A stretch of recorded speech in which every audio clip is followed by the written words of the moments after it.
السلام علیکم ورحمۃ اللہ وبرکاتہ۔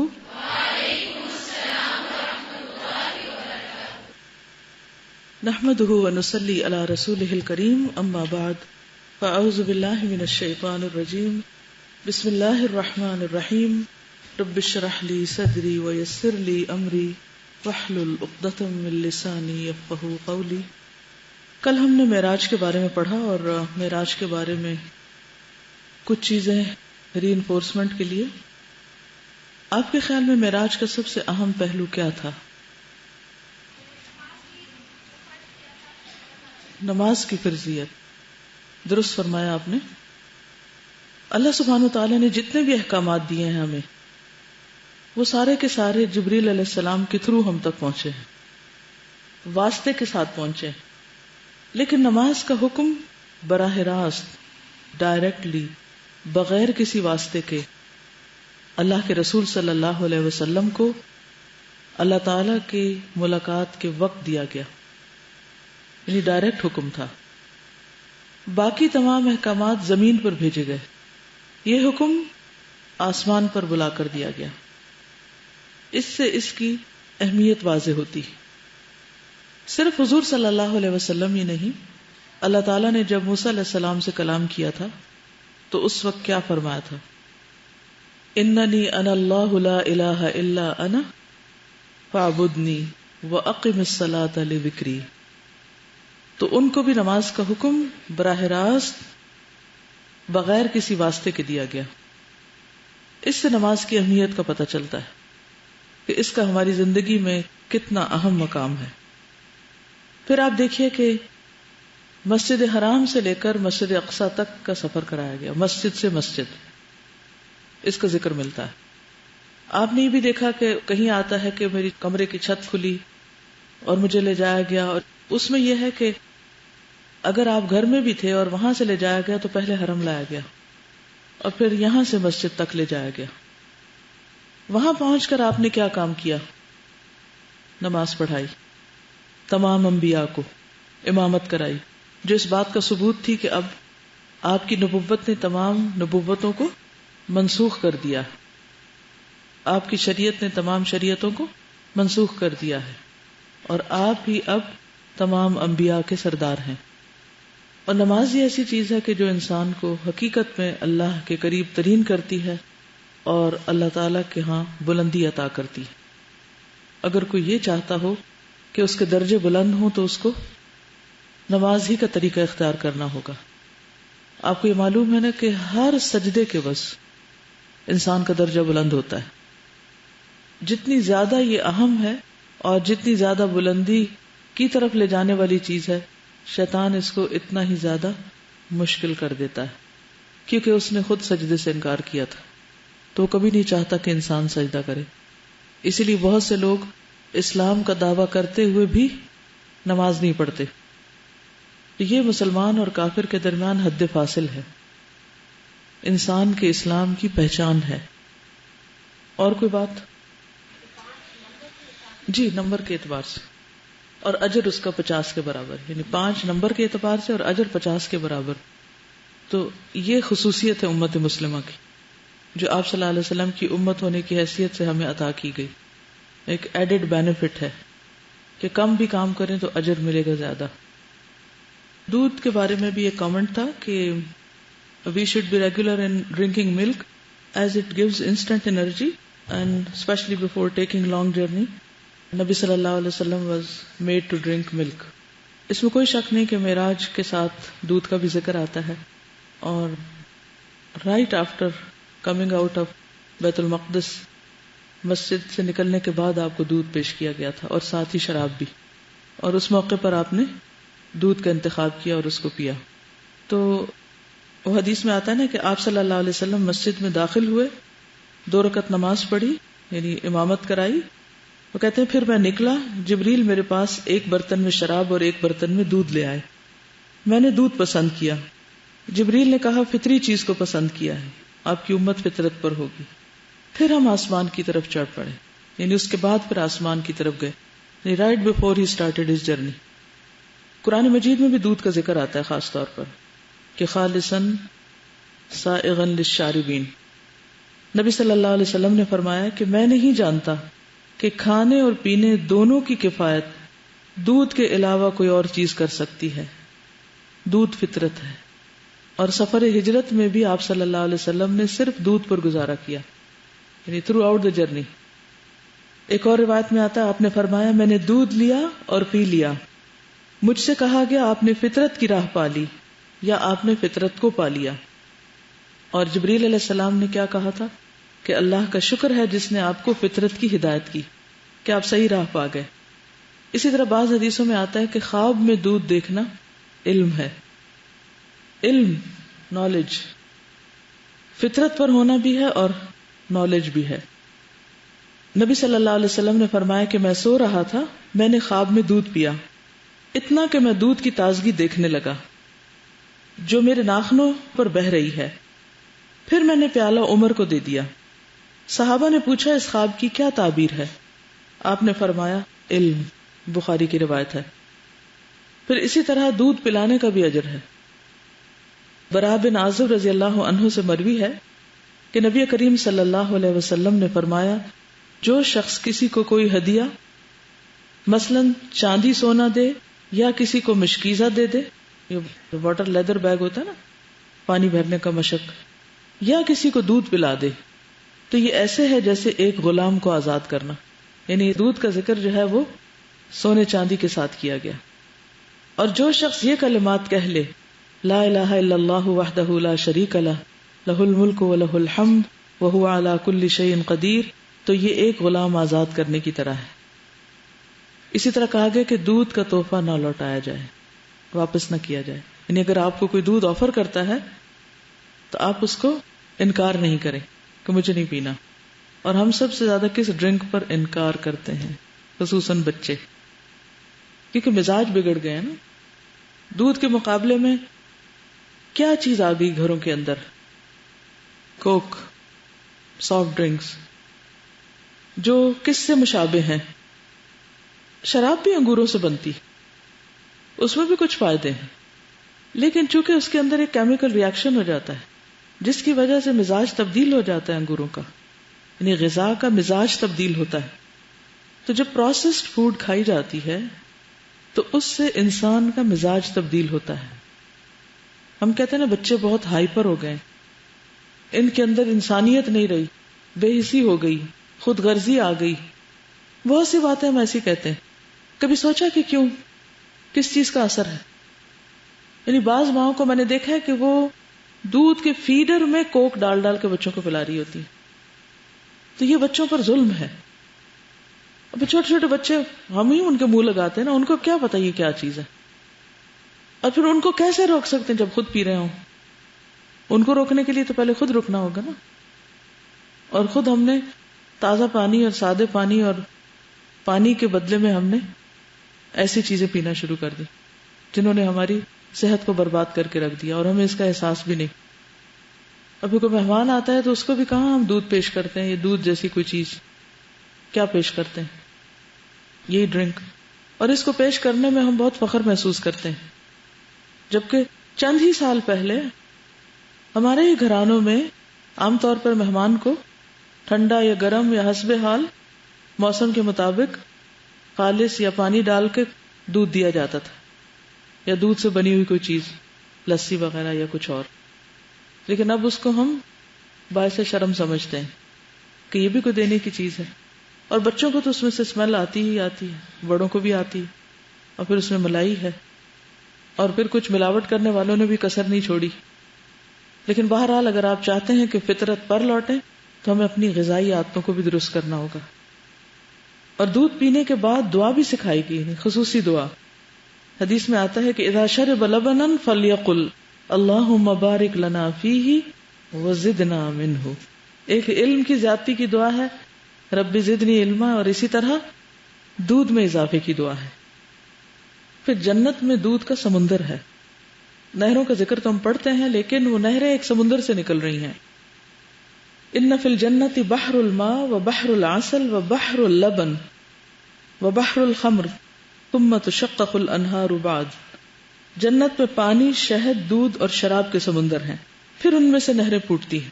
اب آپ کہہ رہے ہوں گے کہ جنت میں تو شراب ہے تو دنیا میں کیوں منع کر رہے ہیں؟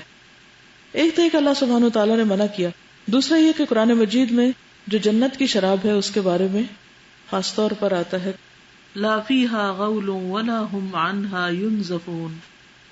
جی آپ کچھ کہہ رہے تھے؟ میں پریگننٹ تھی نا تو ڈاکٹر نے مجھے اسپیشلی کہا تھا کہ دودھ پیو گے نا تو بچوں کا آئی کیو لیول جو ہے وہ اچھا ہوتا ہے، یعنی انٹیلیجنٹ ہوتے ہیں اگر پریگننسی میں مائیں جو ہیں وہ دودھ پئیں. جی ہاں، اور یہ بھی شیطان کا کتنا بہکاوا ہے کہ اکثر ہم کہتے رہتے ہیں ہمیں دودھ اچھا نہیں لگتا. تو اس کا کیا مطلب ہے؟ کیوں نہیں اچھا لگتا؟ مزاج بگڑا ہوا نا، اور کیا وجہ ہو سکتی؟ یعنی وہ ڈبوں کا جو دودھ ہے وہ زیادہ استعمال کرنا پسند کیا جاتا ہے، حالانکہ اس میں کیمیکل ہے، اور تازہ دودھ اگر اویلیبل بھی ہے تو اس کو پسند نہیں کیا جاتا. دودھ کے اندر بھی بگاڑ کر دیا نا، ہر چیز میں ظہر الفساد فی البر والبحر. جی ہاں، بچہ جب پیدا ہوتا ہے تو پہلی غذا اس کو کیا ملتی ہے؟ وہ دودھ دیا جاتا ہے.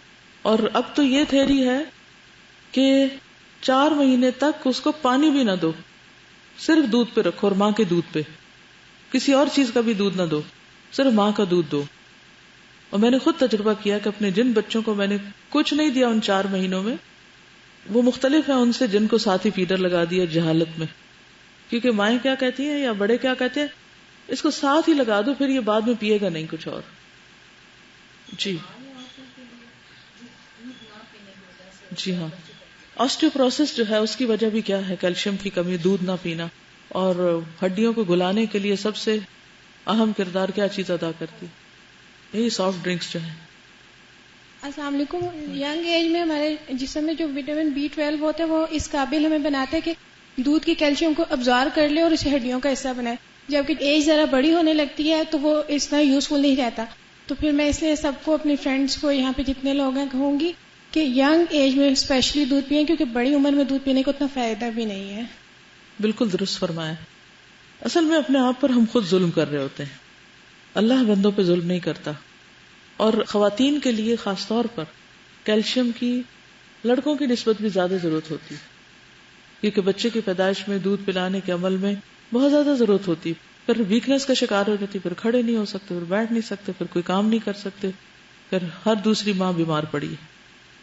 چلیے آگے چلتے ہیں.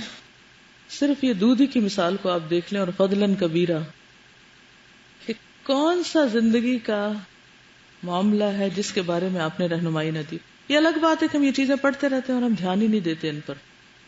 صحابہ کہتے ہیں نا کہ اگر ہوا میں ایک چڑیا بھی اڑتی تھی تو حضور صلی اللہ علیہ وسلم ہمیں اس کے بارے میں بھی بتاتے تھے، چھوٹی چھوٹی چیزوں کے بارے میں سکھاتے تھے. سراج منیرہ نے ہر چیز کو روشن کیا ہوا ہے، لیکن پھر ہماری مرضی ہے کہ ہم دیکھیں یا نہ دیکھیں. الحمد للہ وکفا وسلام علی عبادہ الذین اصطفی، اما بعد فاعوذ باللہ من الشیطان الرجیم. بسم اللہ الرحمن الرحیم. رب اشرح لی صدری ویسر لی امری واحلل عقدۃ من لسانی یفقہوا قولی. قبائل اور افراد کو اسلام کی دعوت. جب سے اللہ نے رسول اللہ صلی اللہ علیہ وسلم کو کھلم کھلا دعوت و تبلیغ کا حکم دیا تھا، آپ کا طریقہ یہ تھا کہ حج کے موسم اور عرب کے بازاروں کے ایام میں آپ قبائل کے خیموں اور ٹھکانوں پر تشریف لے جاتے اور انہیں اسلام کی دعوت دیتے. کیا کرتے؟ جب سے اللہ نے کھلم کھلا تبلیغ کے لیے کہا تو آپ حج کے موسم میں اور عرب کے بازاروں میں، یعنی جہاں لوگ اکٹھے ہوتے تھے وہاں آپ تشریف لے جاتے، خیموں پر، ٹھکانوں پر، اور لوگوں کو اسلام کی دعوت دیتے. جاہلیت میں عرب کے مشہور اور مکہ سے قریب ترین بازار 3 تھے: اوکاز، مجنہ اور ذو المجاز. اوکاز نخلا اور طائف کے درمیان ایک بستی تھی. طائف کا سفر یاد کیجئے جب واپسی پہ آپ نخلا میں بھی ٹھہرے تھے، جہاں پہلی ذی القعدہ سے 20 ذی القعدہ تک بازار لگتا تھا. اس کے بعد لوگ مجنہ منتقل ہو جاتے تھے اور وہاں ذی القعدہ کے خاتمے تک بازار لگاتے تھے. ابھی آپ دیکھیں عربوں کے یہ ٹریڈیشنز باقی ہیں، کچھ اور ملکوں میں بھی ایسا ہوتا ہے کہ ایکسپوز اور مختلف قسم کے تجارتی میلے لگتے ہیں. مجنہ مکہ سے نیچے وادی مر الزہران میں ایک مقام کا نام ہے. ذوالمجاز جبل عرفہ یعنی جبل رحمت کے پیچھے ہے. وہاں پہلی ذی الحجہ سے 8 ذی الحجہ تک بازار لگتا تھا. اس کے بعد لوگ مناسک حج کی ادائیگی کے لیے فارغ ہو جاتے تھے. حج سے پہلے لوگ خرید و فروخت کرتے رہتے کیونکہ حج کرنا ہوتا تھا. ان کو اپنے اپنے ملکوں سے آ رہے ہوتے تھے, سامان تجارت ساتھ لے آتے. اللہ تعالیٰ نے اس کی اجازت بھی دی تھی کہ تم پر کوئی گناہ نہیں, تم اپنے رب کا فضل تلاش کرو. تو لوگ اپنے ساتھ اپنے حج کے سفر کے لیے زاد راہ پورا کرنے کے لیے یا ویسے مکہ والوں کی ضرورت پوری کرنے کے لیے ساتھ سامان لے کر آتے اور حج سے پہلے اس کو فروخت کر دیتے, پھر حج کے لیے فارغ ہو جاتے. جن قبائل کو رسول اللہ صلی اللہ علیہ وسلم نے اسلام کی دعوت دی اور اس مقصد کے لیے آپ نے ان سے پناہ اور مدد چاہی, ان کے نام یہ ہیں: بنو عامر بن صعصع, بنو محارب بن خصفہ, بنو فزارہ, غسان اور مرہ, بنو حنیفہ, بنو سلیم, بنو عبس, بنو نصر, بنو البکا, کندہ اور کلب, بنو الحارث بن کعب, عذرہ اور حدارمہ. ان میں سے کسی نے بھی آپ کی دعوت قبول نہ کی. ایک نہیں, دو نہیں, کئی ایک, اور کوئی نہیں مانا. لیکن ان کے جوابات اور انداز مختلف تھے, یعنی ہر ایک کے انکار کا طریقہ فرق تھا. کسی نے بہترین جواب دیا, کسی نے آپ کے بعد اپنے لیے سرداری کی شرط لگائی, کسی نے کہا آپ کا خاندان اور قبیلہ آپ کو بہتر جانتا ہے کہ اس نے آپ کی پیروی نہیں کی. یہی جواب آج بھی سننے کو ملتا ہے. کسی نے برا جواب دیا, اور ان میں سے سب سے برا جواب مسلمہ کذاب کے گروہ بنو حنیفہ کا تھا. ایمان کی شعاعیں مکہ سے باہر. جس زمانے میں اسلامی دعوت مکہ کے اندر مشکل ترین مرحلے سے گزر رہی تھی, اللہ نے مقدر کر رکھا تھا کہ اسی زمانے میں مکہ سے باہر کچھ لوگ ایمان لائیں. یوں ان کی حیثیت امید کی چنگاری کی تھی جو مایوسی کی تاریکیوں میں چمکی. یعنی جہاں ایک طرف قبائل انکار کر رہے تھے, وہاں کچھ افراد مسلمان بھی ہو رہے تھے اور آگے اپنے اپنے قبائل کو مسلمان کر رہے تھے. اس میں بھی ایک بہت بڑا سبق ہے. یعنی کچھ قبائل نے آپ کی براہ راست جو آپ نے ان کو دعوت دی تھی انہوں نے انکار کر دیا, اور کچھ قبائل آپ کے ذریعے جو لوگ سن کر گئے ان کے ہاتھوں مسلمان ہو گئے. You never know. بعض اوقات آپ ایک شخص کو کچھ بتا رہے ہوتے ہیں, قبیلہ نہیں ہوتا, پورا جمگٹا نہیں ہوتا, لیکن وہ ایک ہزاروں کے اسلام لانے کا سبب بن سکتا ہے. اور بعض اوقات آپ کے سامنے ایک بھیڑ بیٹھی ہوتی ہے اور اس میں سے کوئی بھی بات سمجھتا نہیں. تو اس لیے داعی کا کیا کام ہے کہ وہ اپنا کام کرتا رہے, بات پہنچاتا رہے. ہدایت دینا اس کا کام نہیں, اللہ کا کام ہے. سوید بن صامت رضی اللہ عنہ یہ شاعر تھے, گہری سوجھ بوجھ کے حامل اور یثرب کے باشندے یعنی مدینہ سے تھے. ان کے شرف اور شعر گوئی کی وجہ سے انہیں کامل کہا جاتا تھا. عربوں کے یہاں یہ ایک ٹائٹل تھا جو ان لوگوں کو دیا جاتا تھا جو بہت ہائی پروفائل کے تھے, یعنی بہت عقل مند, سمجھ بوجھ رکھنے والے اور بہت سے سکلز جاننے والے, لکھے پڑھے لوگ. یہ حج یا عمرہ کے لیے مکہ تشریف لائے.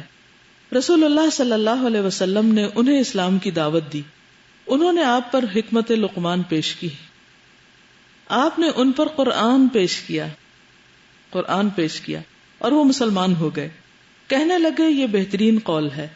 پھر وہ بعاث کی جنگ سے پہلے اوس اور خزرج کے درمیان ایک لڑائی میں شہید ہو گئے. ایاس بن معاذ یہ یثرب کے باشندے تھے, نوخیز نوجوان.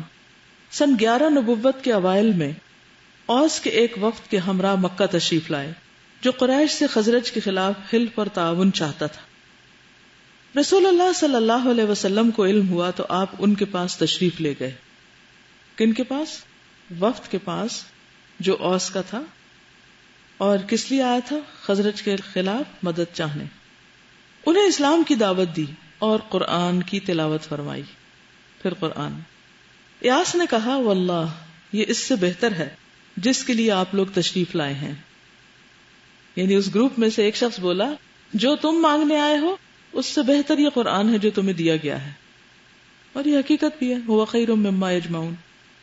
اس پر وفد کے ایک رکن ابو الحسیر نے بطحا کی کنکریاں اٹھا کر ایاز کے منہ پہ دے ماری اور کہا یہ بات چھوڑو، یہاں ہم دوسرے مقصد سے آئے ہیں. چنانچہ وہ خاموش ہو رہے اور یثرب واپس آ کر جلد ہی وفات پا گئے. وفات کے وقت وہ تہلیل و تکبیر اور حمد و تسبیح کر رہے تھے، اس لیے ان کی قوم کو کوئی شبہ نہیں کہ ان کی وفات اسلام پر ہوئی، یعنی دل میں اسلام لے کر واپس لوٹے. ابو ذر غفاری رضی اللہ عنہ، انہیں نبی صلی اللہ علیہ وسلم کی بعثت کی اطلاع سوید بن سامت اور ایاس بن معاذ سے ملی. یہ جو پیچھے دو حضرات گزرے ہیں، ان کے ذریعے آگے اب پیغام جا رہا ہے. انہوں نے پتہ لگانے کے لیے اپنے بھائی کو مکہ بھیجا. وہ گئے اور واپس آئے لیکن تسلی نہ کر سکے. بھائی کا نام انیس تھا. چنانچہ ابو ذر خود نکلے اور مکہ پہنچ کر مسجد حرام میں جا اترے. تقریباً 1 مہینہ مسجد حرام ہی میں رہے اور زمزم کا پانی پیتے رہے.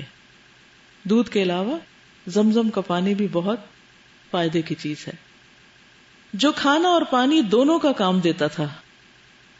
لیکن جان کے ڈر سے نبی صلی اللہ علیہ وسلم کے متعلق کسی سے نہ پوچھتے تھے. بالآخر حضرت علی ان کو اپنے پیچھے پیچھے لے کر گئے اور رسول اللہ صلی اللہ علیہ وسلم سے جا ملوایا. حضرت ابو ذر نے نبی صلی اللہ علیہ وسلم سے عرض کیا اسلام پیش فرمائیے. آپ نے اسلام پیش کیا اور وہ وہی مسلمان ہو گئے. پھر انہوں نے مسجد حرام میں آ کر اعلان کیا اشہد اللہ الہ الا اللہ و اشہد ان محمدًا عبدہ و رسولہ. میں گواہی دیتا ہوں کہ اللہ کے سوا کوئی معبود نہیں ہے اور گواہی دیتا ہوں کہ محمد اللہ کے بندے اور اس کے رسول ہیں. یہ سننا تھا کہ قریش ان پر ٹوٹ پڑے، اتنا مارا کہ ادموا کر دیا، لیکن حضرت عباس نے ان کو بچا لیا. دوسرے دن آ کر پھر یہی اعلان کیا اور قریش نے پھر اتنا مارا کہ قریب المرگ ہو گئے. کل کی طرح آج بھی عباس نے آ کر ان کو بچایا. اس کے بعد حضرت ابو ذر رضی اللہ عنہ اپنی قوم بنو غفار میں واپس آ گئے اور جب نبی صلی اللہ علیہ وسلم نے ہجرت فرمائی تو وہ بھی مدینہ ہجرت کر آئے. طفیل بن عمرو الدوسی یہ شاعر تھے، گہری سوجھ بوجھ کے مالک اور یمن کے قریب واقع قبیلہ دوس کے سردار. سن 11 نبوت میں مکہ تشریف لائے تو اہل مکہ نے بڑھ کر ان کا استقبال کیا کیونکہ سردار تھے اپنی قوم کے، اور نبی صلی اللہ علیہ وسلم سے اس قدر ڈرایا کہ جب وہ مسجد حرام میں آئے تو کان میں روئی ٹھونس لی کہ کہیں آپ کی کوئی بات سنائی نہ پڑ جائے. مگر ہوا یہ کہ اس وقت نبی صلی اللہ علیہ وسلم خانہ کعبہ کے پاس کھڑے نماز پڑھ رہے تھے. آپ کی آواز ان کے کان میں پڑ ہی گئی. انہوں نے جو کچھ سنا بہت اچھا محسوس کیا. دل ہی دل میں کہنے لگے میں سوجھ بوجھ رکھنے والا شاعر ہوں، مجھ سے بھلا برا چھپا نہیں رہ سکتا، پھر کیوں نہ میں اس شخص کی بات سنوں، اگر اچھی ہوئی تو قبول کر لوں گا، بری ہوئی تو نہیں مانوں گا. چنانچہ جب نبی صلی اللہ علیہ وسلم گھر تشریف لائے تو وہ بھی آپ کے پیچھے ہو لیے اور گھر کے اندر آ کر آپ سے اپنا واقعہ بیان کیا اور عرض کی کہ آپ اپنا دین پیش کریں. آپ نے اسلام پیش کیا اور قرآن کی تلاوت کی. طفیل بن عمرو الدوسی نے اسلام قبول کر لیا، حق کی شہادت دی اور عرض کی کہ میری قوم میں میری بات مانی جاتی اور میں ان کے پاس پلٹ کر جا رہا ہوں اور انہیں اسلام کی دعوت دوں گا، لہٰذا آپ اللہ سے دعا فرمائیں کہ وہ مجھے کوئی نشانی دے دے. آپ نے دعا فرمائی. چنانچہ جب وہ اپنی قوم کے قریب پہنچے تو ان کا چہرہ چراغ کی طرح روشن ہو گیا. انہوں نے اللہ سے دعا کی اسے چہرے کی بجائے کہیں اور منتقل کر دے. چنانچہ یہ روشنی ان کے کوڑے میں پلٹ آئی، اسٹک میں. جب اپنی قوم میں پہنچے تو اسے اسلام کی دعوت دی. والد اور بیوی نے اسلام قبول کر لیا مگر قوم نے تاخیر کی. لیکن جب انہوں نے صلح حدیبیہ کے بعد مدینہ ہجرت کی تو ان کے ساتھ ان کی قوم کے 70 یا 80 گھرانے تھے. بہرحال قوم بھی مسلمان ہو گئی. زماد ازدی رضی اللہ عنہ یہ یمن کے باشندے اور ازد شنوعہ قبیلے کے ایک فرد تھے. جھاڑ پھونک کے ذریعے سے پاگل پن دور کرنا اور جن اور شیاطین بھگانا ان کا کام تھا. مکہ آئے تو وہاں کے احمقوں سے سنا کہ محمد صلی اللہ علیہ وسلم پاگل ہیں. چنانچہ وہ آپ کو علاج کرنے کے لیے آپ کے پاس آئے تو رسول اللہ صلی اللہ علیہ وسلم نے فرمایا ان الحمد للہ نحمده ونستعینه من يهده الله فلا مضل له ومن يضلله فلا هادي له واشهد ان لا اله الا الله وحده لا شريك له وَأَشْهَدُ أَنَّ مُحَمَّدًا عَبْدُهُ وَرَسُولُهُ أَمَّا بَعْد۔ ساری تعریف اللہ ہی کے لیے ہے، ہم اس کی تعریف کرتے ہیں اور اسی سے مدد چاہتے ہیں۔ جسے اللہ ہدایت دے دے اسے کوئی گمراہ نہیں کر سکتا، اور جسے اللہ گمراہ کر دے اسے کوئی ہدایت نہیں دے سکتا۔ اور میں شہادت دیتا ہوں کہ اللہ کے سوا کوئی معبود نہیں، وہ تنہا ہے، اس کا کوئی شریک نہیں۔ اور میں شہادت دیتا ہوں کہ محمد صلی اللہ علیہ وسلم اس کے بندے اور رسول ہیں۔ اما بعد یعنی اس کے بعد۔ ضماد نے یہ کلمات سنے تو اس قدر متاثر ہوئے کہ انہیں 3 بار دہرانے کی آپ سے فرمائش کی، یعنی ان کلمات کو اتنا پسند کیا کہ انہوں نے کہا آپ پھر کہیے 3 بار دہرانے کے لیے کہا۔ پھر کہا میں کاہنوں، جادوگروں اور شاعروں کی بات سن چکا ہوں، لیکن میں نے آپ جیسے کلمات کہیں نہیں سنے، یہ تو سمندر کی اتھاہ گہرائی کو پہنچے ہوئے ہیں۔ لائیے ہاتھ بڑھائیے، آپ سے اسلام پر بیعت کروں۔ اور انہوں نے بیعت کر لی۔ تو ان مع العسر یسرا، اگر ایک طرف انکار کرنے والے لوگ ہوتے ہیں تو دوسری طرف اقرار کرنے والے بھی، اس لیے انسان کو کبھی مایوس نہیں ہونا چاہیے۔ رات کی تاریکی کتنی پھیلی ہوئی ہوتی ہے نا، ہر طرف پھیلی ہوئی ہوتی ہے، زمین آسمان پر، لیکن وہیں پر ستارے نظر آتے ہیں، اکا دکا دور دور، اور کبھی چاند بھی نظر آتا ہے۔ یہ کس بات کی علامت ہے؟ کہ رات کا وجود کتنا بھی بڑا کیوں نہ ہو، لیکن اس کے مقابلے میں روشنی تھوڑی سی بھی ہو تو اندھیرے کو اوور کم کرنے کے لیے، اس کا مقابلہ کرنے کے لیے کافی ہے۔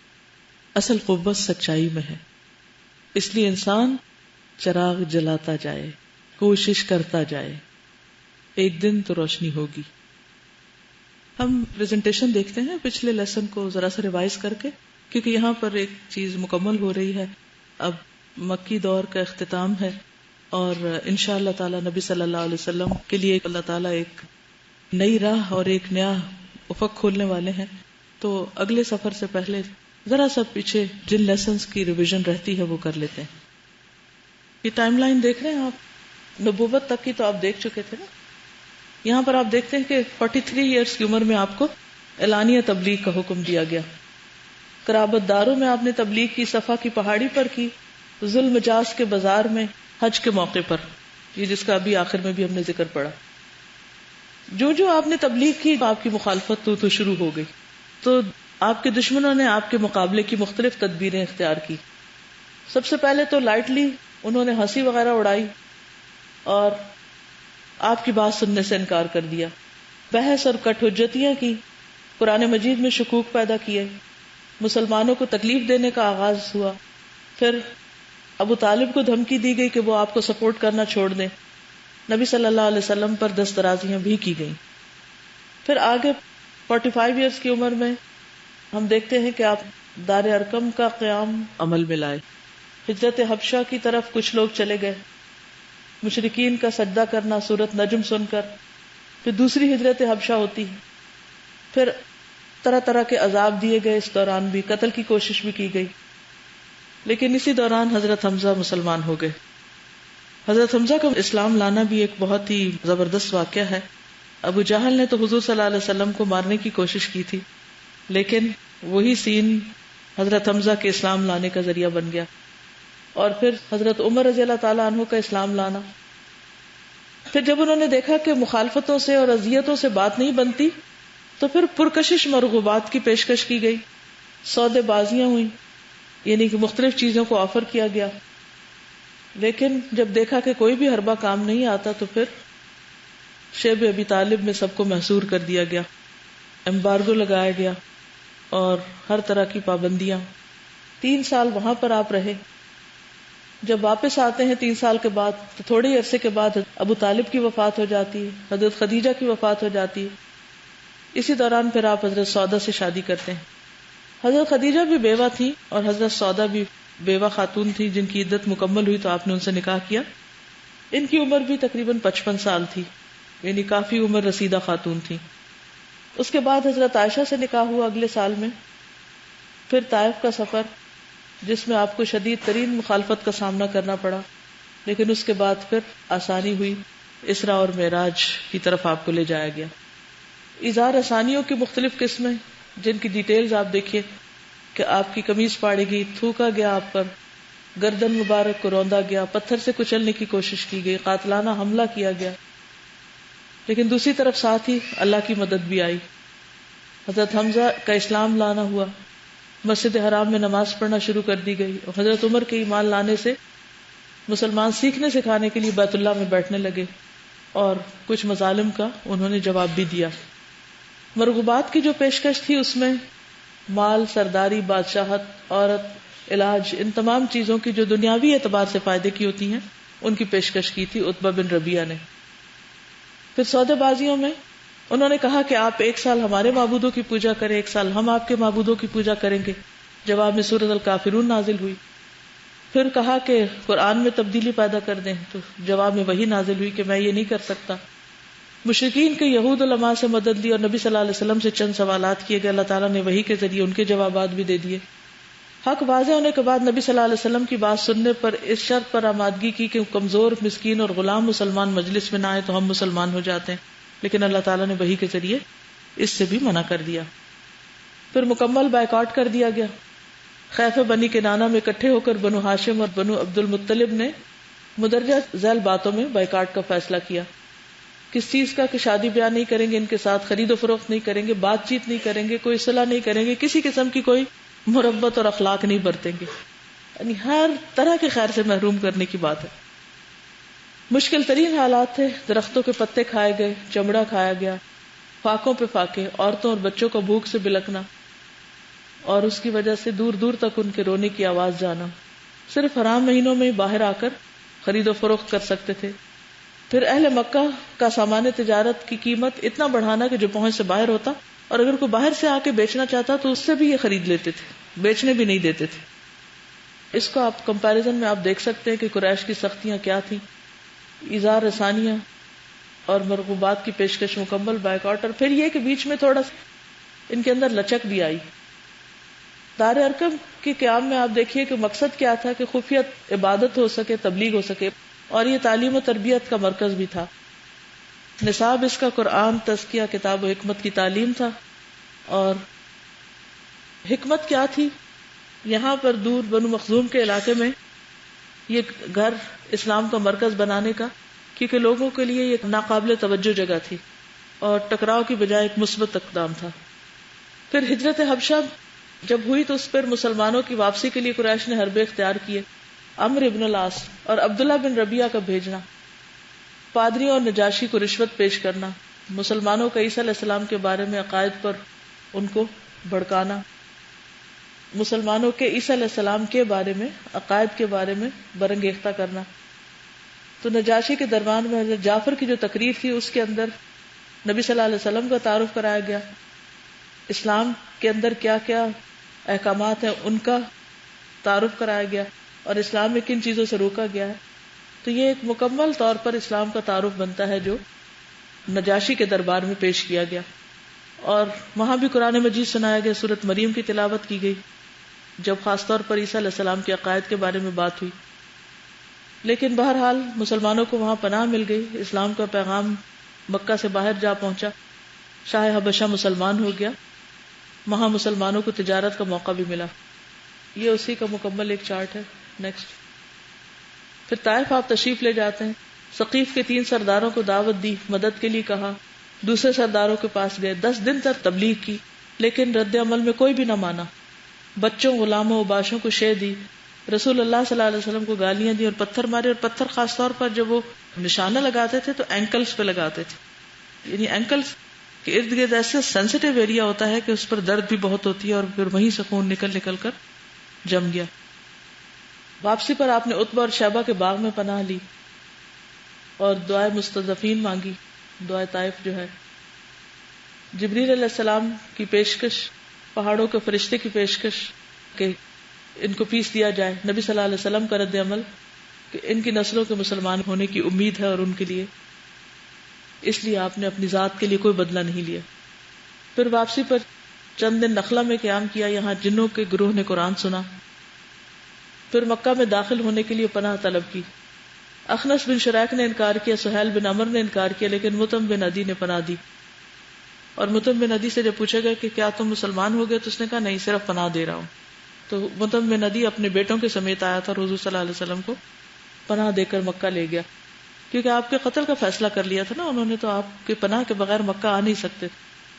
پھر مشرکین کا معجزات طلب کرنا، سونے کا پہاڑ ہو، پہاڑ چلائے جائیں، مردوں کو زندہ کیا جائے، نہریں جاری ہوں، آسمان سے ٹکڑے گرائے جائیں، اللہ تعالیٰ اور فرشتے روبرو آ جائیں، لکھی ہوئی کتاب ملے. تو اللہ تعالیٰ نے ان کے جواب میں ان کے مطالبے تو نہیں پورے کیے، لیکن ایک اور موقع پر شق القمر کا معجزہ پیش آیا، چاند کا 2 ٹکڑے ہونا. اور جواب میں انہوں نے کیا کہا کہ محمد صلی اللہ علیہ وسلم کا جادو ہے، لیکن بات نہیں بنی، پھر بھی اسلام نہیں لائے. پھر اسراء اور معراج، نبی صلی اللہ علیہ وسلم کا سینہ مبارک دھویا جانا، دھو کر علم و حکمت سے بھرا جانا، براق پر سواری، بیت المقدس، مسجد الاقصی، انبیاء کی امامت، نبی صلی اللہ علیہ وسلم کا دودھ پسند کرنا، 7ویں آسمان تک لینا، ہر آسمان پر جس نبی سے ملاقات ہوئی ان سب کا ذکر ہے یہاں. پھر سدرۃ المنتہا کے پاس جو بیری کا درخت تھا جس کے پتے ہاتھی کے کان جیسے اور سونے کے پتنگے اس پہ چھا گئے اور بڑے بڑے پھل تھے اس کے، وہاں سے امت کے لیے 5 نمازیں ملی. آپ یہ بھی تو کر سکتے تھے کہ وہاں سے کچھ سونا لے آتے امت کو تحفہ دینے کے لیے. چلیے صفحہ نمبر 155، باب 3، ہجرت مدینہ. مدینہ میں اسلام. بیرون مکہ جن ابتدائی سعادت مندوں نے اسلام قبول کیا ان میں سے اوپر بیان کیے گئے 5 افراد کے بعد ان 6 کا تعلق مدینہ کے قبیلہ خزرج سے ہے. ان کے نام یہ ہیں: اسد بن زرارہ، عوف بن حارث بن رفاع یا عوف بن عفراء، رافع بن مالک بن عجلان، قطبہ بن عامر بن حدیدہ، عقبہ بن عامر بن نابی، جابر بن عبداللہ بن رعب. یہ لوگ سن 11 نبوت میں حج کے لیے آنے والوں کے ہمراہ آئے تھے. ادھر اہل یثرب جب کبھی یہود کو جنگ وغیرہ میں ذکر پہنچاتے تو ان سے سنا کرتے تھے کہ ایک نبی اس وقت بھیجا جانے والا ہے. یعنی مدینہ میں یہود بھی رہتے تھے نا اور مشرکین بھی تھے، تو یہود مشرکین کو سناتے تھے کہ نبی آنے والا ہے، اس کی بعثت کا زمانہ آن لگا ہے. جیسے آج کل ہم دیکھتے ہیں کہ اکثر لوگ کیا کہتے رہتے ہیں، دجال آنے والا ہے. تو اسی طرح اس دور میں لوگ، یعنی خاص طور پر یہود جن کی کتابوں میں آپ کی آمد کی نشانیوں کا ذکر تھا، تو وہ یہ باتیں کیا کرتے تھے کہ پیغمبر آنے والا ہے، ہم اس کی میت میں تمہیں عاد اور ارم کی طرح قتل کر ڈالیں گے، ان کے ساتھ مل کر ہم تم کو ختم کر دیں گے. چنانچہ یہ لوگ منا کی گھاٹی میں رات کے وقت باتیں کر رہے تھے کہ وہاں سے رسول اللہ صلی اللہ علیہ وسلم کا گزر ہوا. آپ نے آواز سنی تو ان کے پاس پہنچ کر دریافت فرمایا، من انتم، آپ کون لوگ ہیں؟ انہوں نے کہا خزرج کا ایک گروہ ہے. آپ صلی اللہ علیہ وسلم نے فرمایا، موال الیہود، یعنی یہود کے حلیف؟ بولے ہاں. فرمایا، افلا تجلسون اکلمکم، پھر کیوں نہ آپ حضرات بیٹھیں کچھ بات چیت کی جائے؟ انہوں نے کہا کیوں نہیں. چنانچہ وہ آپ کے ہمراہ بیٹھ گئے. آپ دیکھیے کہ کس طرح آپ اپروچ کرتے ہیں. ہمیں سب سے بڑی مشکل کس میں پیش آتی ہے کسی کو اپروچ کرنے میں کہ کہاں سے بات شروع کریں. پہلے ان کو فیملیئر کیا، ان میں دلچسپی لی کہ آپ کون ہیں، کہاں سے ہیں. جب انہوں نے بتایا تو تھوڑا سا اور مزید ذکر کیا کہ اچھا فلان جگہ سے. اس سے تھوڑا اور تسلی ہو جاتی نا دوسرے کو، یہاں کچھ نہ کچھ جان پہچان ہے اس شخص کو. ورنہ اگر کوئی شخص بالکل کچھ نہ جانتا ہو تو پھر اس کی بات نہیں سنی جاتی. حضرت ابوبکر رضی اللہ تعالیٰ عنہ انصاب عرب کے ماہر تھے، اور اس چیز نے نبی صلی اللہ علیہ وسلم کو بہت زیادہ مدد دی، تقویت دی قبائل تک اسلام لے جانے میں. جب بھی آپ صلی اللہ علیہ وسلم کسی قبیلے سے بات کرتے تھے تو حضرت ابوبکر آپ کی ہاں میں ہاں ملا کر ساتھ ہی اس قبیلے کی تاریخ بیان کرنا شروع کر دیتے. تو وہ لوگ بہت انٹرسٹ سے سنتے تھے کہ اچھا اس کو پتا ہے، اور اس موقع پر پھر آپ اسلام کی بات کرتے تھے. تو یاد رکھیے، اگر آپ کسی کو اسلام کی بات بتانا چاہتے ہیں تو ان میں انٹرسٹ لیں، اپنی ذات میں کم اور دوسرے میں زیادہ. یہ بہت اہم اور باریک نقطہ ہے جس کو اکثر لوگ فراموش کر جاتے ہیں. اور پھر رونا دھونا شروع کر دیتے ہیں، ہماری تو کوئی بات ہی نہیں سنتا. کیوں کوئی سنے؟ آپ کی بات میں اس کے لیے کیا فائدہ ہے؟ اس کے لیے کیا دلجوئی ہے؟ اس کے کس مسئلے کا حل ہے؟ تو دین کو ایک بوجھ کی طرح دوسروں پر نہ لادیں کہ یہ بھی کرنا ہوگا، یہ بھی کرنا ہوگا، یہ بھی کرنا ہوگا، اور یہ آپ کر نہیں سکتے. تو اس سے کیا ہوتا ہے کہ لوگ بددل ہو جاتے ہیں. تو یہ نقطہ یاد رکھے. کون سا؟ پہلا کرنے کا کام تعارف، دلچسپی کہ ہو کون. کیونکہ جب تک آپ کو پتہ ہی نہیں کہ اگلا شخص ہے کون، تو ہو سکتا ہے کہ ایک شخص کے حال حلیے سے آپ سمجھے کہ کوئی بہت پڑھا لکھا نہیں، اور آپ اس کے ساتھ جاہلوں جیسی باتیں کرنے شروع کر دیں. تو وہ آپ کی باتوں پہ ہنسے گا دل میں اور سلام کر کے چل پڑے گا. آج کل کے ہم مبلغین ایسے ہی کام کرتے ہیں. پہلے یہ نہیں سمجھتے، دیکھتے کہ کس سے بات کر رہے ہیں. اور یہ نقطہ بہت زیادہ اہم ہے کہ کس سے بات کر رہے ہو آپ. کیونکہ بعض اوقات ہم نے کچھ چیزیں رٹی بھی ہوتی ہیں، کچھ چیزیں ہم نے سوچی بھی ہوتی ہیں، اور بس ہر ایک کو وہی کہانی سنانا شروع کر دیتے ہیں. ہر ایک کو ایک لگا بندہ درس دینا شروع کر دیتے ہیں. اس کا کیا نقصان ہوتا ہے؟ آپ کی اور اس کی فریکوینسی فرق ہوتی ہے. اس کو پتہ نہیں آپ کیا کہہ رہے ہیں، کس کی بات کر رہے ہیں اور کیوں کر رہے ہیں. تو کوئی کنیکشن ہی نہیں بنتا. پہلے اپنا کنیکشن بنائیں، اس سے کنیکٹ ہو یا اس کو کنیکٹ کریں، تاکہ آپ کی بات ٹرانسفر ہو اس تک. اور پھر آگے دل کھولنا تو اللہ کا کام ہے، لیکن آپ اپنا کام کریے. بالکل ایسے ہی ہے جیسے بیج بونے سے پہلے کیا کرتے ہیں، زمین ہم بار کرتے ہیں، اور وہ زیادہ مشقت والا کام ہے ہل چلانا. اس کے لیے بہت پیشنس چاہیے ہوتا ہے، اور یہ ہم نہیں کرتے. اور بس ڈائریکٹ بات سنا کے بتا کے گرا کے آ جاتے ہیں اپنا فرض پورا کر کے. اور اس میں بعض اوقات ایسا بھی ہوتا ہے کہ آپ تھوڑی سی دلچسپی دوسرے میں لیتے ہیں، بات کرتے ہیں، تھوڑا دوسرا بات کرنا شروع کرتا ہے، تو اس کو بھی نہیں پتا ہوتا آپ کون ہیں. تو بعض اوقات وہ جلد بازی میں ایسی ایسی باتیں سنانے لگتے ہیں. مجھے یاد ہے ایک دفعہ میں جہاز میں پچھلی دفعہ جب شاید کراچی سے آ رہی تھی، تو میرے ساتھ ایک خاتون بیٹھی ہوئی تھی. تو میں نے بیگ کھولا تو کچھ میں نے نکالا، تو میں نے ان کو آفر کیا. تھوڑا مانوس ہوئی، پھر تھوڑا میں نے کوئی دعا پڑھنے کے لیے نکالی، تو میں نے کہا آپ پڑھنا چاہیں گی؟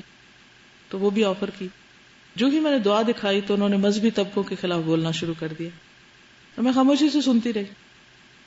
اب وہ وقت بھی ہو سکتا تھا کہ میں ان کے ساتھ بحث شروع کر دیتی، اور میں اسلام کو اس وقت ایسا ڈیفینڈ کرتی کہ وہ بس ان کو چپ ہی کرا دیتی. تو کیا میرا مقصد لوگوں کو چپ کرانا ہے؟ کیا میرا مقصد اپنی ذات کا یا کسی چیز کا بس دفاع کرنا ہے کہ میں دوسرے کو کاٹ کے رکھ دوں اور اس کی سنوں بھی نہ، اور آدھی سنوں اور آدھی نہیں؟ پہلے جان تو لوں کہ اگلا شخص کس لیول پہ سوچ رہا ہے، اور وہ غریب کیوں سوچ رہا ہے یہ سب کچھ، اس کی یہ مشکل کیوں ہے، اس کی یہ سوچ کیوں بنی ہے. پھر اس کے لیے ہمدردی لائیں. پھر اس کے بعد حسب ضرورت تھوڑی یا زیادہ بات کریں، کیونکہ اصل چیز ہے پیغام پہنچانا. اور اگر آپ کے پاس کوئی کارڈ ہے، کتاب ہے، کیسٹ ہے، کوئی چیز ہے، تو چند باتوں کے بعد آپ اس کو آفر کر سکتے ہیں کہ آپ یہ رکھیے اپنے پاس، اور آپ دیکھیے اگر آپ کو اچھی لگے تو آپ پڑھیے. ایٹ لیسٹ وہ شخص جب آپ کے پاس سے اٹھے گا تو اتنا ضرور کرے گا کہ وہ دین سے جو اس کی دوری ہے یا نفرت ہے یا اس کی جو اجنبیت ہے، کم از کم وہ تھوڑی سی کم ہو جائے. ضروری نہیں ہوتا کیونکہ پہلے دن ہی پورے کا پورا اسلام میں داخل ہو جائے، لیکن پہلے مرحلے پر اگر آپ نے صرف اتنا کر دیا کہ آپ نے اس کو اسلام کی محبت دلا دی، تو بس کام ہو گیا. جب وہ چیز آ جائے گی تو اگلا تو اس کا اپنا کام ہے، وہ خود کرے گا. فطرت اپنا کام خود کرتی ہے. تو اسلام کو نقصان ہماری حماقتیں دیتی ہیں، ہماری بے وقوفیاں، ہمارا غیر حکیمانہ رویہ. تو یہ ایک خوبصورت اپروچ ہے جو نبی صلی اللہ علیہ وسلم نے کی. آپ گزرے، آپ نے بات سنی، تو آپ کو خوشی ہوئی، آپ ان کے پاس خود چلے گئے. ہم کیا کہتے ہیں، کوئی آئے اٹھ کے ہمارے پاس، ہم کیوں جائیں؟ آپ نے پوچھا، آپ نے بات شروع کی، من انتم، کون ہے آپ؟ انہوں نے کہا خزرج سے. تو آپ کو قبیلہ تو پتا تھا، اچھا وہ جو یہود کے قریب رہتے ہیں. اب وہ کھڑے ہیں یا جیسے بھی، تو فرمایا افلا تجلسون اکلمکم، تم بیٹھنا چاہو گے کہ کچھ بات چیت ہو جائے؟ افلا تجلسون، کچھ سوالیہ انداز ہے، یعنی دوسرے کی رائے بھی معلوم کرنی چاہیے. اور اگر وہ کہ نہیں بھائی ہمیں کچھ نہیں سننا، جاؤ، بس ٹھیک ہے. نہیں مسلط بھی نہ ہو پھر کہ کوئی آپ کی کمپنی چاہتا نہیں ہے, آپ کو بٹھانا نہیں چاہتا اور آپ زبردستی کہیں کہ جی نہیں میں تو آج آپ کو کچھ سنا کے ہی جاؤں گا. پھر آپ ان کے ہمراہ بیٹھ گئے, آپ نے ان پر اسلام کی حقیقت واضح کی, قرآن کی تلاوت کی. اتنا زبردست ٹول, اتنی خوبصورت چیز, لیکن یہ اسی وقت ہو سکتی ہے جب آپ کو پڑھنا آئے گا. بلا جھجک آپ کچھ بھی حصہ, بلیو می, اگر لوگوں کو نہیں بھی سمجھ آئے نا تو لوگوں کو اچھی آوازیں ویسے ہی پسند ہے. نعتیں جو لوگ سنتے ہیں ان کو پتہ تو نہیں ہوتا بیچ میں کیا کہہ رہے ہیں. It doesn't make sense to them. وہ کیا سن رہے ہوتے ہیں اس وقت. اچھی آواز, بس اچھی آواز سنائیے. اور اللہ سبحانہ و تعالیٰ سب سے زیادہ اس آواز کو پسند کرتا ہے جو قرآن کو خوبصورت آواز میں پڑھتا ہے. اللہ تعالیٰ کو بھی ایسی آواز پسند ہے, کیونکہ بندوں کو پسند نہیں ہوگی. تو آواز جیسی نعمت جو ہے اس کو دین کے راستے میں استعمال کیجیے اور کہیے کہ میں آپ کو کچھ حصہ سناؤں, آپ کچھ سننا چاہیں گے. عموماً ایسے ہوتا ہے نا مجلسوں میں جب لوگ بیٹھتے ہیں تو کیا کرتے ہیں, کچھ سنتے ہیں کچھ سناتے ہیں. تو دنیا بھر کی چیزیں سنتے سناتے ہیں لیکن اصل چیز بھول جاتے ہیں. تو بہرحال آپ نے قرآن کی تلاوت کی اور اللہ عز و جل کی طرف دعوت دی. اس پر انہوں نے ایک دوسرے سے کہا, دیکھو یہ تو وہی نبی معلوم ہوتے ہیں جن کے حوالے سے یہود تمہیں دھمکیاں دیا کرتے ہیں, لہٰذا وہ تم پر سبقت نہ کرنے پائے. چنانچہ انہوں نے فوراً اسلام قبول کر لیا کہ ہم پہل کر لیں, اور کہا کہ ہم اپنی قوم کو اس حالت میں چھوڑ کر آئے ہیں کہ کسی اور قوم میں ان جیسی دشمنی نہیں. یعنی دنیا میں سب سے زیادہ لڑنے والے لوگ ہم ہیں. بس اگر اللہ تعالیٰ آپ پر ان کو اکٹھا کر دے تو آپ سے بڑھ کر کوئی اور معزز نہ ہوگا, آپ ہماری ضرورت ہیں. انہوں نے وعدہ کیا کہ وہ اس دین کی دعوت دیں گے اور آئندہ حج میں آپ سے پھر ملاقات کریں گے. بات تو یہ ہوئی نا کہ کوئی آپ کو جاتے وقت اپنا کارڈ دے کے جائے اور دوبارہ ملنے کی خواہش ظاہر کرے, نہ کہ اس انتظار میں ہو کہ بس کب جان چھوٹے اور یہ سفر ختم ہو اور یہ بندہ گلے سے اترے. پہلی بیعت عقبہ, یہاں یاد رکھیے کہ لفظ عقبہ ہے, قرآن مجید میں آتا نا کیا, وما ادراک مل عقبہ. عقبہ کس کو کہتے ہیں؟ گھاٹی کو. بائی دا وے گھاٹی کیا ہوتا ہے؟ بہت بولتے ہیں گھاٹی کیا ہوتی ہے. ہاں, پہاڑوں کے درمیان جیسے خیبر پاس ہوتا ہے. ایسا ہے کہ اگر آپ دیکھیں نا تو جہاں حج کا میدان ہے اور جہاں منا ہے خاص طور پر, اور اس کے آس پاس جب عرفہ کو بھی آپ جاتے ہیں, چھوٹی چھوٹی پہاڑیاں, چھوٹے چھوٹے ٹیلے اور ان کے بیچ میں سے گزرنے کے راستے. اگر منا کے میدان کو بھی آپ دیکھیں تو اس کے بھی آس پاس پہاڑ ہیں اور اس میں کچھ تھوڑی اونچائی, پھر کچھ اونچے, کچھ نیچے سے گزرنے کی جگہ. تو پہاڑوں کے بیچ میں سے جو گزرگاہیں ہوتی ہیں ان میں جہاں لوگ بیٹھ بھی سکتے ہیں یا سائڈ پر تھوڑی سی اٹھی ہوئی جگہ. وعدے کے مطابق اگلے سال سن 12 نبوت کے موسم حج میں 12 آدمی حاضر ہوئے. کتنے؟ 12. پہلے کتنے تھے؟ 6. 10 خزرج سے اور 2 اوس سے.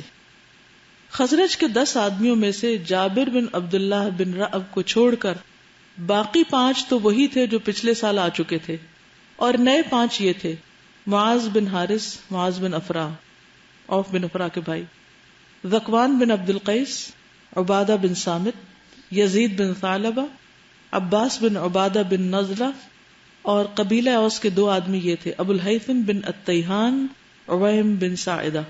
یہ لوگ منا کی گھاٹی میں رسول اللہ صلی اللہ علیہ وسلم کے ساتھ جمع ہوئے.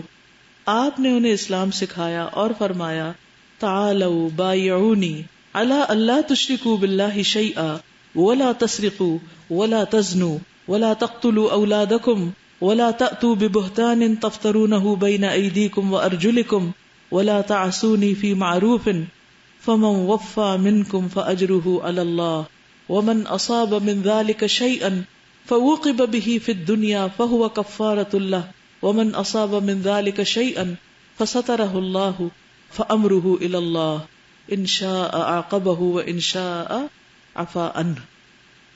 آؤ مجھ سے اس بات پر بیعت کرو کہ اللہ کے ساتھ کسی چیز کو شریک نہ کرو گے, یعنی وعدہ کرو کہ شرک نہیں کرو گے, چوری نہ کرو گے, زنا نہ کرو گے, اپنی اولاد کو قتل نہ کرو گے, من گھڑت بہتان نہ لگاؤ گے, اور کسی بھلی بات میں میری نافرمانی نہ کرو گے. کسی بھلی بات میں میری نافرمانی نہیں کرو گے، کیونکہ آپ اللہ کے رسول ہیں. ہم تو یہ کہہ کے کہ یہ کون سا قرآن میں لکھا ہوا حدیث ہی ہے نا، تو اس لیے مانو یا نہ مانو کوئی فرق نہیں پڑتا. اب جس شخص نے یہ ساری باتیں پوری کی تو اس کا اجر اللہ کے پاس ہے، اور جو شخص ان میں سے کسی چیز کا ارتکاب کر بیٹھا، جیسے اوپر شرک، چوری، زنا، قتل وغیرہ، اور اس دنیا میں ہی اسے اس کی سزا دے دی گئی، تو یہ اس کے لیے کفارہ ہے.